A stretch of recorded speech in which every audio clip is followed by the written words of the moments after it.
Bom dia a todos. Hoje eu vou estar resolvendo essa questão que fala sobre concordância verbal. Vamos ao enunciado. Com relação à concordância verbal acima, pode-se afirmar: eu tenho 4 períodos e eu vou analisar a concordância verbal de cada um, classificando em correto ou incorreto. No primeiro período, os Estados Unidos é um país dominador. O primeiro ponto é entender que há certos substantivos próprios ou topônimos, nomes de lugares, que só são utilizados no plural, como Estados Unidos, Minas Gerais, Alagoas.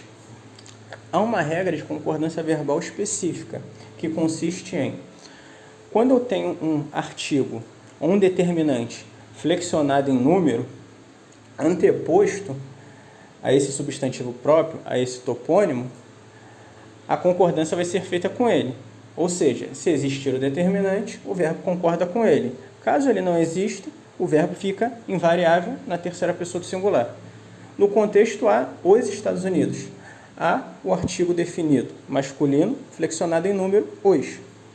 Então, o verbo deveria estar no plural. A construção correta seria: os Estados Unidos são um país dominador. Então, essa construção está incorreta. Mas como estaria correta? Simplesmente, se eu retirasse o artigo, estaria correto. Estados Unidos é um país dominador. Como eu já disse, essa concordância se estende a outros topônimos, como eu já disse, Minas Gerais, Alagoas. Se eu disser, por exemplo, Minas Gerais é um local bom de morar, tá certo. Agora, se eu falar as Minas Gerais, o que eu estou fazendo? Eu estou colocando um determinante. Então, o verbo vai concordar com ele. Então, vai para o plural. As Minas Gerais são. É bem simples. Tem determinante, concorda com ele. Não tem determinante, não concorda com ele. Então, a primeira construção já está incorreta. Na segunda, eu tenho: uma tropa de soldados morreu durante os bombardeios. Aqui eu tenho um caso específico. Eu tenho um substantivo coletivo seguido de especificador. Esse tropa, ele essencialmente, ele aborda um conjunto de elementos e ele está especificado. Nesses casos, eu tenho uma concordância facultativa. Por quê? Porque eu posso concordar com o núcleo do sujeito ou posso concordar também com a adjunta de nominal. Então, eu posso dizer: uma tropa de soldados morreu durante os bombardeios ou uma tropa de soldados morreram durante os bombardeios. Essa concordância é facultativa. Um método simples de diferenciar é você identificando essa estrutura, que você faz. Em primeiro ponto, ausenta o adjunta de nominal. Fala: uma tropa morreu durante os bombardeios. Em segundo ponto, você anula o sujeito e faz a concordância com a adjunta de nominal. Soldados morreram durante os bombardeios. Concordância facultativa.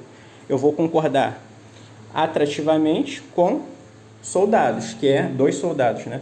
Que é o adjunta de nominal, ou posso concordar com o núcleo do sujeito, que é a chamada concordância lógica, no singular. Então, eu tenho essa dupla possibilidade de concordância.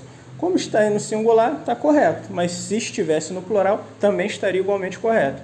Então, a segunda construção, corretíssima.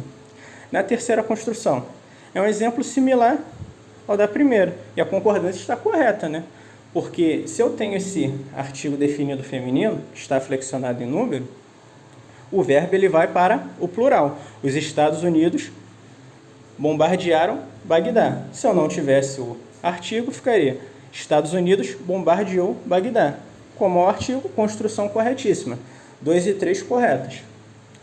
Na número 4, novas propostas de paz poderão haver. Aí eu tenho o verbo haver. Esse verbo haver, ele pode ser substituído por existir. E é sabido que quando o verbo haver ele está na acepção de existir, ele é considerado impessoal. Ou seja, eu tenho uma oração que não tem sujeito.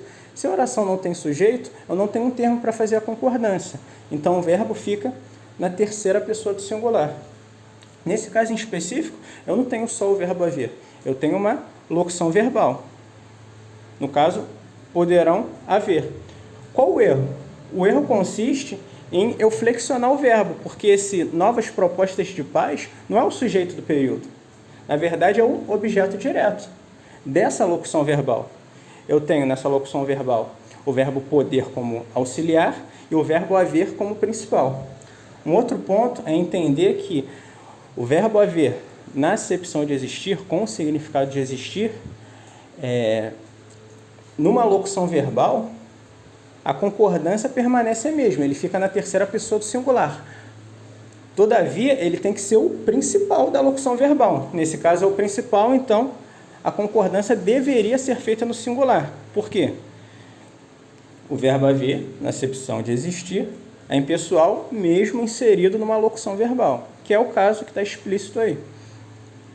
Então a construção correta ficaria: novas propostas, poderá haver. Poderá haver isso, novas propostas, que é o objeto direto dessa locução verbal. Então, as construções corretas são a 2 e a 3.